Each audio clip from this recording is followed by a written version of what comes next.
There are some people in this world who walk through life without making a sound. They sit in the back of classrooms. They eat lunch alone. They pass through crowded hallways like ghosts, and nobody ever turns to look at them. This is the story of one of those people, a boy who had been invisible for so long that he had almost forgotten what it felt like to be seen. He was 16 years old, and in his junior year of high school.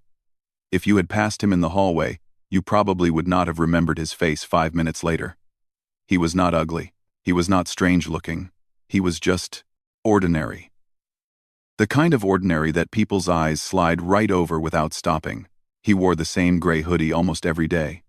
Not because he loved it, but because it was one of the only ones he had that still fit properly. His jeans were always a little too short, bought from the discount section at the thrift store down the street from his apartment. His sneakers had a small hole near the toe on the left foot, but he had learned to position his foot in a way that hid it when he sat down. His family had not always been poor. He could still remember a time when things were different. When his father was still around, they had lived in a small house with a backyard. His mother used to laugh a lot back then. She would cook big dinners on Sundays and play music while she cleaned. Those memories felt like they belonged to someone else now. Everything changed when he was 12. His father left one morning and never came back. No explanation. No goodbye. Just an empty closet and a note on the kitchen table that his mother never let him read. She threw it away before he could see what it said, but he saw her face after she read it. That was enough. After that, they moved into a small apartment on the other side of town. 2 bedrooms, cracked walls, and a heating system that barely worked in the winter. His mother picked up a second job, then a third. She worked morning shifts at a diner and night shifts at a warehouse. Sometimes he would go entire days without seeing her, even though they lived in the same place. He learned to take care of himself. He learned to make cheap meals that lasted for days. He learned to do his own laundry and iron his own clothes. He learned to be quiet, to not complain, to not ask for things they could not afford. School became a different kind of survival. In elementary school, he had friends. He played soccer at recess. He got invited to birthday parties, but when they moved to the new neighborhood, everything changed. He started middle school knowing no one, and when you are the new kid with no money, no cool clothes, and no confidence, making friends is almost impossible. By the time he reached high school, he had given up trying. He had accepted his place at the bottom of the social ladder. He was not bullied every day. It was not that dramatic. It was more like he simply did not exist. People looked through him. Teachers forgot his name. Group projects meant he always worked alone because nobody wanted to choose him as a partner. The loneliness was a constant weight on his chest. Some nights, it was so heavy that he could barely breathe. But there was one thing that kept him going. One thing that nobody knew about. One secret that belonged only to him. It started 3 years ago, when he was 13. His mother had taken him to a thrift store to look for winter clothes. While she searched through racks of old jackets, he wandered to the back of the store where they kept random electronics and broken appliances. And there, sitting on a dusty shelf between an old toaster and a pile of tangled Christmas lights, was a keyboard. It was not a nice keyboard. Half the keys were yellowed. The power cord was frayed. A few of the black keys stuck when you pressed them. The price tag said $12, but when his mother saw him staring at it, she talked the owner down to $8. He had never played piano before. He did not know a single note, but something about that keyboard called to him. Maybe it was because it looked as forgotten and unwanted as he felt. Maybe it was because music had always been the one thing that made him feel something other than emptiness. Whatever the reason, he took it home that day and placed it on the small desk in his bedroom. That night, he searched for free piano lessons online. He found videos of teachers explaining the basics. How to position your hands. How to read simple notes. How to play your first scale. He practiced for 3 hours straight, until his fingers were sore, and his mother knocked on his door to tell him to go to sleep. The next night, he did it again. And the night after that, and the night after that. Weeks turned into months. Months turned into years. Every single night. While his mother worked her shifts, and the apartment sat silent and dark. He practiced. He learned songs that were supposed to take beginners a year to master in just a few months. He moved on to intermediate pieces, then advanced ones, then pieces that even experienced players struggled with. The keyboard was his escape. When he played, he was not the invisible boy anymore. He was not the kid with the hole in his shoe. He was not the son of a mother who worked herself to the bone just to keep the lights on. When his fingers touched those keys, he became something else entirely. He became the music itself. He never told anyone, not because he was ashamed, but because it was his. The only thing in his life that belonged completely to him. At school, he had nothing. At home, he had responsibilities and bills, and worry. But in those late-night hours, sitting in front of that old keyboard with headphones plugged in so he would not wake the neighbors, he had a world that nobody could take from him.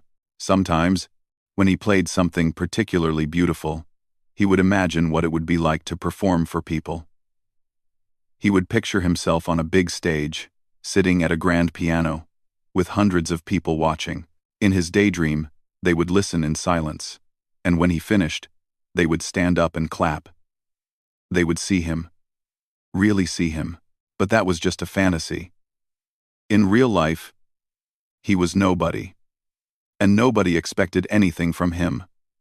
His teachers did not expect him to succeed. His classmates did not expect him to matter. Even he, sometimes, did not expect himself to become anything more than what he already was. He had no idea that everything was about to change.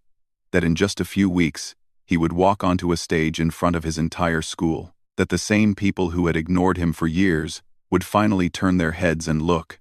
That the moment his fingers touched the keys, their laughter would turn to silence, and their silence would turn to something he had never experienced before.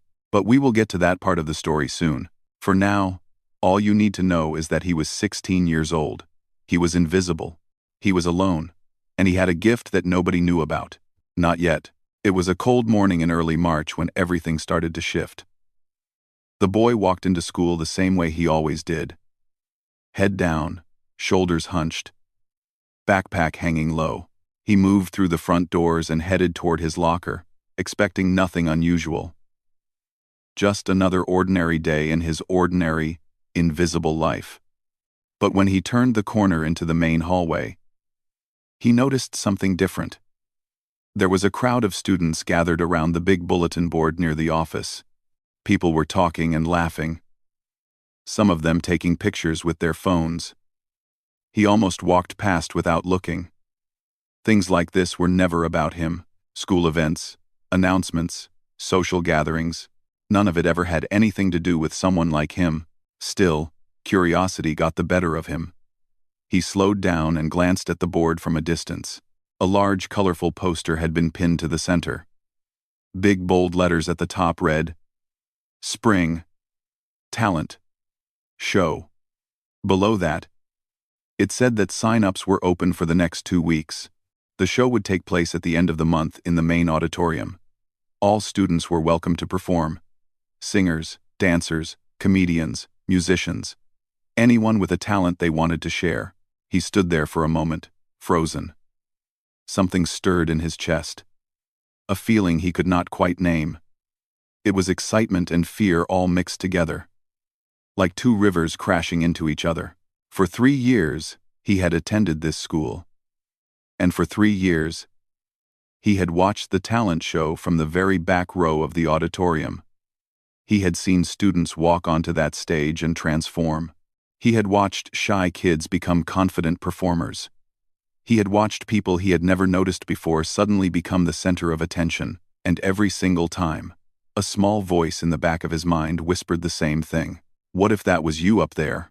He had always pushed that voice away. It was a stupid thought. He was nobody. He had no business being on a stage. People like him did not perform in front of crowds. People like him stayed in the shadows where it was safe. But this year, something felt different. Maybe it was because he was getting older.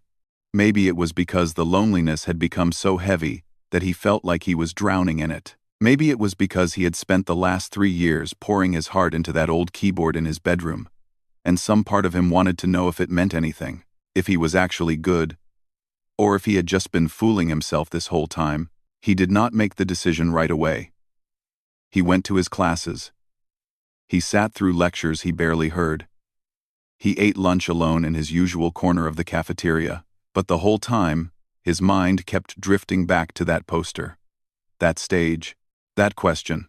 What if, by the end of the day, he found himself standing in front of the bulletin board again? The hallway was mostly empty now. Most students had already gone home or headed to after-school activities. The sign-up sheet hung next to the poster. A simple piece of paper with lines for names and what kind of act each person would do. His heart was beating so fast he could feel it in his throat. His hands were shaking. He told himself this was crazy. He told himself to walk away. But his feet would not move. Before he could talk himself out of it, he grabbed the pen that was hanging from a string next to the sheet. He wrote his name on one of the empty lines. Next to it, in the column for the type of act, he wrote one word: piano. Then he turned around and walked away as fast as he could, not daring to look back. That night, he could not sleep. He lay in bed, staring at the ceiling, replaying what he had done over and over in his mind. Part of him wanted to go back the next morning and cross his name off the list, pretend it never happened. But another part of him, a small but stubborn part, refused to let him quit before he even started. The next day at school, he learned very quickly that his decision had not gone unnoticed. There was a group of boys at his school who had made his life difficult since freshman year. They were not the worst bullies in the world. They did not beat him up or steal his things, but they had a way of making him feel small. A comment here, a laugh there, a look that reminded him exactly where he stood in the social order. The leader of this group was a tall kid with an easy smile, and the kind of confidence that came from never having to doubt yourself. He was the star of the basketball team. Teachers loved him. Girls followed him around. He had everything the boy did not. When this kid saw the sign-up sheet, he could not believe his eyes. The boy was walking through the hallway between classes when he heard his name being called. Not in a friendly way. In the kind of way that made his stomach drop. He turned around and saw the tall kid standing with 3 of his friends. They were all grinning like they had just heard the funniest joke in the world. "Hey, is this real?" the tall kid said loudly, holding up his phone. He had taken a picture of the sign-up sheet. "You signed up for the talent show?" "You?" The boy did not answer. He did not know what to say. "Piano," one of the other kids read out loud, making his voice sound mocking and dramatic. "Oh man, this is going to be amazing. What are you going to play?" the tall kid asked, stepping closer. His friends followed, forming a small circle around the boy. "Twinkle, twinkle, little star? Row, row, row your boat?" They all burst out laughing. The sound echoed through the hallway. Other students turned to look. Some of them started laughing too, even though they did not know what was going on. That was how it worked. When the popular kids laughed, everyone else laughed along. The boy's face turned red. He wanted to say something. He wanted to defend himself. But the words got stuck in his throat like they always did. So he just stood there, silent, while they continued to mock him. "Seriously though," the tall kid said, lowering his voice just enough to sound almost friendly, almost concerned. "Why would you do this to yourself? You know everyone is going to laugh at you, right? Just take your name off the list. Save yourself the embarrassment." For a moment, the boy actually considered it. The tall kid made it sound so reasonable, so logical. Why put himself through that? Why risk humiliation in front of the entire school? But then something happened, something small but important. He thought about his mother. He thought about how hard she worked every single day just to give him a chance at a better life. He thought about all those nights alone in his room, teaching himself to play on that broken keyboard. He thought about the music that had kept him alive when everything else felt hopeless, and he realized something. He had already spent his whole life being afraid. Afraid of being seen. Afraid of being judged. Afraid of failing. And where had that fear gotten him? Nowhere. He was still invisible. Still alone. Still miserable. Maybe it was time to try something different. Maybe it was time to stop hiding. He looked up at the tall kid and spoke for the first time. "I'm not taking my name off the list." His voice came out quieter than he wanted. But it came out. And that was enough. The tall kid raised his eyebrows, surprised. Then he shrugged and smiled, that easy smile of his. "All right then," he said. "Your funeral." He walked away with his friends, still laughing. The boy stood alone in the hallway, his heart pounding, his hands trembling. He had no idea what he had just gotten himself into. But for the first time, in a very long time, he did not feel invisible. He felt terrified, but also, somehow, alive. The days that followed were some of the hardest of his life. Word spread through the school like wildfire. By the end of the week, it seemed like everyone knew. The quiet kid. The invisible one. He had signed up for the talent show. He was going to play piano in front of the whole school. To most people, this was nothing more than entertainment. A joke waiting to happen. Something to look forward to, but not in a good way. In the hallways, he could hear people whispering as he walked past. He could see them pointing. He could feel their eyes on him in a way he never had before. For years, he had wished people would notice him. Now they finally did, and it was worse than being invisible. The tall kid from the basketball team made sure everyone knew about it. He told the story over and over again, adding new details each time to make it funnier. The way the boy had looked when he signed his name, the way his voice had trembled when he said he would not back out. Each version of the story made the boy seem more pathetic, more ridiculous, more doomed to fail. Some people started calling him names. Nothing too cruel, but enough to sting. Piano boy. The performer. The star. They said these words with sarcasm dripping from every syllable, making sure he knew they were laughing at him, not with him. One morning, he arrived at school to find something taped to his locker. It was a picture of a small toy piano, the kind made for toddlers. Bright colors, big chunky keys. Someone had drawn a stick figure sitting at it with a speech bubble that said, "Look at me, I'm a musician." He stood there staring at it for a long moment. Then, he ripped it down, crumpled it into a ball, and threw it in the nearest trash can. He did not let anyone see his face. He did not let anyone see how much it hurt, but it did hurt. More than he wanted to admit. At night, he still practiced. He would sit at his old keyboard with his headphones on, running through the piece he had chosen for the talent show. It was a classical piece. Something beautiful and complex, something that had taken him months to learn. When he played it perfectly, it sounded like a waterfall of emotion pouring out of the keys. It sounded like everything he had ever felt, but could never say out loud. But now, when he practiced, doubt crept in. His fingers stumbled on notes they had never stumbled on before. His timing felt off. His confidence, which had never been strong to begin with, started to crack. What if they were right?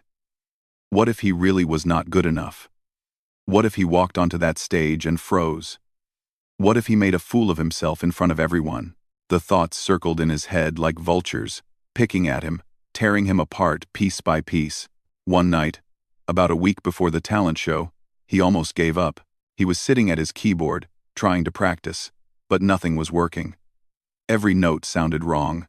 Every phrase felt empty. He slammed his hands down on the keys in frustration, creating an ugly crash of sound that filled his small bedroom. He sat there in the silence that followed, his head hanging low, his eyes stinging with tears. He refused to let fall. Maybe he should just quit. Maybe he should go to school tomorrow and cross his name off the list. The tall kid was right. This was a mistake. He was not meant for stages and spotlights. He was meant for the shadows. That was where he belonged. He was so lost in his thoughts that he did not hear the door open. "Hey." He looked up and saw his mother standing in the doorway. She was still wearing her work uniform from the diner.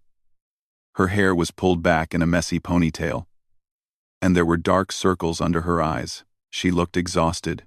She always looked exhausted these days, but she was smiling. that soft, gentle smile she always gave him when she knew something was wrong. "Can I come in?" she asked. He nodded, not trusting his voice. She walked over and sat down on the edge of his bed, facing him. For a moment, neither of them said anything. She just looked at him. Really looked at him, the way only a mother can. "You want to tell me what's going on?" she finally asked. He shook his head.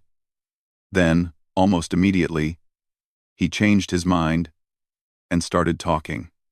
He told her everything. About the talent show. About signing up. About the tall kid. And his friends. About the picture on his locker. About the whispers and the laughter and the fear that was eating him alive from the inside. By the time he finished, his voice was shaking. He felt embarrassed. Weak. Like a little kid crying to his mom about something stupid. But his mother did not look at him like he was stupid.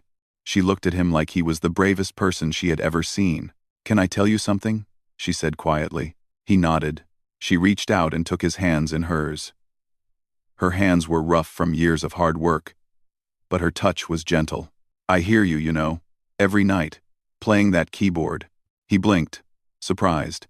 He had always thought she was at work during his practice sessions, or asleep when she was home. "The walls in this apartment are thin," she said with a small laugh. "I hear everything.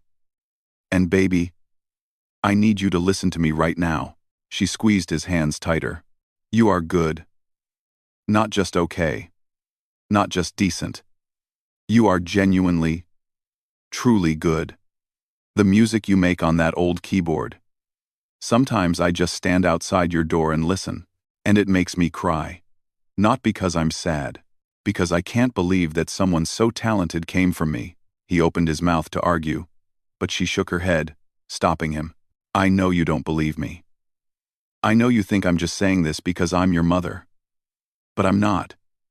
I'm saying this because it's the truth. You have a gift, a real gift. And those kids at school who are laughing at you, they don't know. They have no idea what you're capable of." She let go of his hands and placed her palm against his cheek, the way she used to do when he was little. "I can't promise you that everything will go perfectly," she said. "I can't promise you won't be scared. But I can promise you this. If you walk away now, if you let those kids win, you will regret it for the rest of your life. And I don't want that for you. I want you to know what it feels like to try. To really try. No matter what happens after." He looked at her for a long moment. This woman who had sacrificed everything for him, who had worked herself to exhaustion just to keep a roof over their heads, who had never once complained, never once given up. No matter how hard things got, if she could keep going, maybe he could too. "Okay," he whispered. She smiled. And for a second, she looked like the mother he remembered from before everything fell apart. Happy. Proud. Full of hope. "That's my boy," she said. She kissed him on the forehead, then stood up and walked to the door. Before she left, she turned back one more time. "Show them who you are," she said. "Make them remember." Then she was gone, closing the door softly behind her. He sat alone in his room, her words echoing in his mind. Slowly, he turned back to the keyboard. He placed his fingers on the keys. And this time, when he started to play, something was different. The doubt was still there. The fear was still there. But underneath it all, there was something else now. Determination. He was going to walk onto that stage. He was going to sit down at that piano, and he was going to show every single person who had ever laughed at him exactly what he was capable of. 1 week left. The day of the talent show arrived faster than he expected. One moment he was counting down the days, and the next, he was waking up on that Friday morning with a knot in his stomach so tight he could barely breathe. He lay in bed for a long time, staring at the ceiling. Outside his window, the sun was just starting to rise, painting the sky in shades of orange and pink. It looked like a normal day, but it did not feel like one. Today, everything would change, one way or another. He got dressed slowly. He chose his cleanest shirt, a simple dark blue one that his mother had ironed for him the night before. He looked at himself in the small mirror, hanging on his closet door. Same face, same eyes, same ordinary kid who had been invisible for years. But maybe, just maybe, that would be different by tonight. His mother was already awake when he came out of his room. She was sitting at the kitchen table with a cup of coffee, still in her bathrobe. She had taken the night off work. She told him it was because she was tired, but he knew the real reason. She wanted to be there. She wanted to see him perform. "How are you feeling?" she asked as he sat down across from her. He thought about lying, telling her he was fine, but he was too tired to pretend. Scared, he admitted. She nodded like she understood completely. "Good," she said. "That means it matters to you." She reached across the table and squeezed his hand. "I'll be in the front row," she said. "No matter what happens up there, you look for me. Okay? You look for me. And you remember that I'm proud of you." "I'm already proud of you." He nodded, not trusting himself to speak. The school day passed in a blur. He went to his classes, but he did not hear a single word any of his teachers said. His mind was somewhere else entirely. It was on that stage, on that piano, on the moment that was coming closer with every passing minute. During lunch, he sat alone as usual. But this time, he noticed people looking at him more than ever. Some of them were smirking. Some of them whispered to their friends and laughed. He heard bits and pieces of their conversations. "Can't wait to see this. I heard he's never even had a real lesson. This is going to be so embarrassing." He kept his head down and tried to ignore them. But their words crawled under his skin and stayed there, buzzing like insects he could not swat away. The talent show was scheduled to start at 7 in the evening. By 6:30, the auditorium was already filling up. Students, parents, teachers, hundreds of people finding their seats, chatting and laughing, waiting to be entertained. Backstage, the performers gathered in a small area behind the curtain. There were singers warming up their voices, dancers stretching their legs, a group of kids with guitars tuning their instruments. Everyone looked nervous, but they also looked excited. They had friends with them, people to wish them luck, people to tell them they would do great. He stood alone in the corner, his back against the wall, his heart pounding so hard he could feel it in his ears. A teacher with a clipboard walked through the group, telling everyone the order of performances. When she got to him, she glanced at her list and said his name. "You're number 14, she said. "Right after the dance group. You'll have about 2 minutes to get set up at the piano." He nodded. She moved on without another word. Number 14. That meant he had to sit through 13 other acts before his turn. 13 chances to talk himself out of this. 13 opportunities for the fear to win. The show began. One by one, the performers took the stage. A girl sang a pop song and got a big round of applause. A comedy duo told jokes that made the audience laugh. A boy did magic tricks that actually impressed people. Each act came and went, and each time, the moment he was dreading got closer. He could hear the audience through the curtain, cheering, clapping, having a good time. They sounded happy. They sounded ready to enjoy themselves. What would they sound like when he walked out there? Finally, Act 13 ended. The dance group. They were good. Really good. The crowd gave them a standing ovation as they ran off the stage, breathless and grinning. And then, the host stepped up to the microphone. "All right. Next up we have a piano performance." The host said his name into the microphone. And even from backstage, he heard it. The reaction from the crowd, laughter. Not everyone, but enough. He could hear the tall kid's voice somewhere in the audience, loud and mocking. "Let's go, piano boy. Show us what you got." More laughter followed. His legs felt like they were made of stone. He could not move. Every instinct in his body told him to run, to hide, to disappear like he had always done before. But then he remembered his mother's words. "Look for me. I'm proud of you." He took a breath, then another, and then, somehow, he started walking. The stage lights hit him as soon as he stepped out from behind the curtain. They were so bright that for a moment, he could not see anything. just white light everywhere. He blinked, and slowly, the auditorium came into focus. Hundreds of faces staring at him. Some curious, some bored, some already smirking, waiting for the disaster they expected. In the front row, he saw her. His mother. She was sitting on the edge of her seat, her hands clasped together, her eyes fixed on him. She gave him a small nod. That was all he needed. He walked to the piano. A real piano. A beautiful grand piano that sat in the center of the stage, gleaming under the lights. He had never played on anything like it before. His fingers had only ever known the yellowed keys of his old thrift store keyboard. He sat down on the bench, adjusted his position, placed his hands on the keys. The auditorium was not quiet. People were still whispering, still giggling. Somewhere in the back, someone made a joke he could not hear, and a group of people burst out laughing. He closed his eyes. In that moment, everything else faded away. The laughter, the whispers, the hundreds of eyes watching him. None of it mattered anymore. There was only him and the piano. The same way it had always been in his bedroom, late at night. Just him and the music. He opened his eyes, and he began to play. The first notes rang out through the auditorium. Clear and pure. A simple melody at first.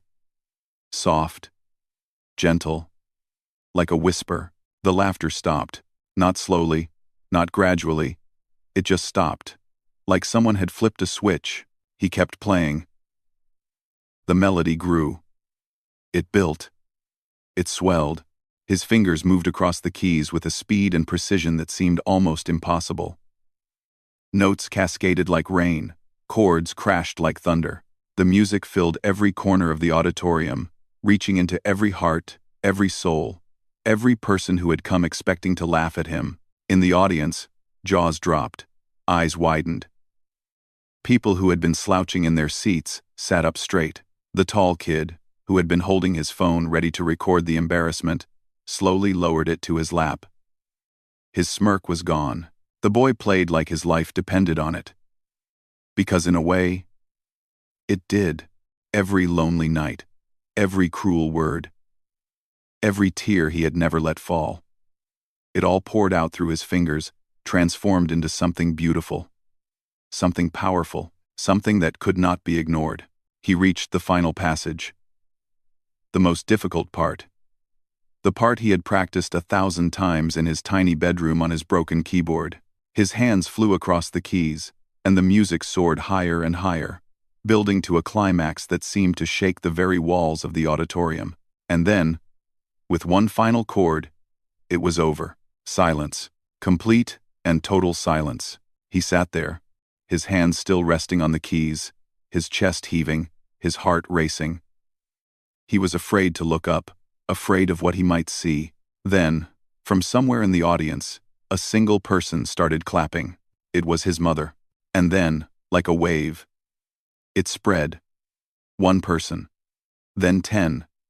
Then 50. Then everyone. The entire auditorium erupted in applause. People rose to their feet. They cheered. They shouted. They made more noise than they had made for any other act that night. He looked up, tears blurring his vision. And for the first time in his life, he saw something he had never seen before. Everyone was looking at him, really looking at him, and they were not laughing anymore. He did not remember walking off the stage. He did not remember the host announcing the next act. He did not remember anything except the sound of the applause echoing in his ears and the feeling of his heart trying to burst out of his chest. Somehow, he ended up backstage again. His legs were shaking so badly that he had to lean against the wall to keep from falling. His hands were trembling. His whole body felt like it was buzzing with electricity. Other performers came up to him. People who had ignored him all night. People who had barely glanced at him when he stood alone in the corner. Now they were patting him on the back, telling him that was incredible, asking him where he learned to play like that. He answered their questions in a daze. He could not process what was happening. It felt like a dream. The kind of dream you are afraid to wake up from because you know reality could never be this good. The rest of the talent show continued. but he did not watch it. He sat on a folding chair in the corner, staring at the floor, trying to catch his breath, trying to understand what he had just done. When the show finally ended, the host came back on stage to announce the winners. Third place went to the dance group. Second place went to a girl who had sung an original song she wrote herself. And first place, he heard his name. The audience erupted again. More applause. More cheering. The host called him back on stage to receive his trophy. A small golden statue that sparkled under the lights. He walked out on shaky legs and took it from the host's hands. He looked at it for a moment, not quite believing it was real. Then he looked out at the audience. Hundreds of faces, all of them looking at him. He found his mother in the front row. She was crying. Not sad tears. Happy tears. Proud tears. She pressed her hand to her heart and mouthed 2 words, "That's my boy." He smiled, a real smile, the kind he had not felt on his face in a very long time. After the show, the auditorium slowly emptied. Families gathered their things. Students talked about their favorite performances. Teachers congratulated the winners. It was chaotic and loud and overwhelming. He made his way off the stage and pushed through the crowd, looking for his mother. But before he could find her, someone stepped in front of him. It was the tall kid, the basketball star, the one who had mocked him in the hallway, the one who had told him to take his name off the list, the one who had called him piano boy and laughed like it was the funniest joke in the world. He was not laughing now. For a moment, neither of them said anything. The tall kid just stood there, looking at him with an expression he could not quite read. It was not anger. It was not mockery. It was something else. Finally, the tall kid spoke. "That was," he paused, like he was searching for the right word. "That was really good, man." The boy blinked. He was not sure he had heard correctly. "I mean it," the tall kid continued. "I've never heard anyone play like that. Not in person. I didn't know you could do that. I didn't know anyone could do that." He scratched the back of his neck, looking uncomfortable. Like apologizing was something he had never really learned how to do. "Look, I was a jerk to you. I know that. I thought. I don't know what I thought. I guess I figured you were just some weird kid trying to get attention. But that wasn't attention-seeking. That was real. You're actually talented." The boy did not know what to say. He had imagined this moment in 100 different ways. He had imagined telling the tall kid off, throwing his words back in his face, making him feel as small as he had made the boy feel for years. But now that the moment was here, he did not want any of that. He just wanted to move on. "Thanks," he said quietly. The tall kid nodded. It was not a full apology. It was not some big dramatic moment of redemption. But it was something. An acknowledgement. A tiny crack in the wall that had always stood between them. Then the tall kid walked away, disappearing into the crowd. A few seconds later, the boy felt a hand on his shoulder. He turned around, and there she was. His mother. Her eyes were still red from crying, but she was smiling so wide it looked like her face might break. She pulled him into a hug without saying a word. He hugged her back, holding on tight, burying his face in her shoulder. He could smell the faint scent of coffee and dish soap, the smell of long shifts and hard work, the smell of home. "I'm so proud of you," she whispered into his ear. "I'm so proud of you." They stood there for a long time, just holding each other, while the crowd moved around them. For once, he did not care who was watching. Later that night, they walked home together. The streets were quiet and dark, lit only by the occasional street lamp. The trophy was tucked under his arm, cold and solid and real. "You know what the best part was?" his mother said as they walked. He looked at her. "What?" "The silence," she said. "Right after you started playing, the whole room just went quiet. You could feel it. Everyone stopped and listened. That's when I knew. That's when I knew you had them." He smiled, remembering that moment. The laughter dying, the whispers fading, the whole world shrinking down to just him and the piano, and the music pouring out of his soul. "I was so scared," he admitted. "Right before I started, I almost couldn't do it." "But you did," she said. "That's what matters. You were scared, and you did it anyway. That's what bravery is." They walked in comfortable silence for a while. The night air was cool, and somewhere in the distance, a dog barked. "What happens now?" he asked. His mother thought about it. "Now, you keep going," she said.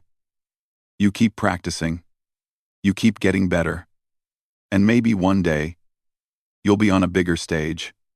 A much bigger stage. And I'll be in the front row of that one too." He laughed. It felt strange. He was not used to laughing. "I'd like that," he said. When they got home, he went straight to his room.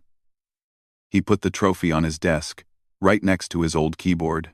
They looked strange together, the shiny golden statue and the yellowed, beat-up instrument that had changed his life. He sat down and placed his fingers on the keys. The same keys he had touched 1,000 times before. But everything felt different now. He thought about all the nights he had spent in this room.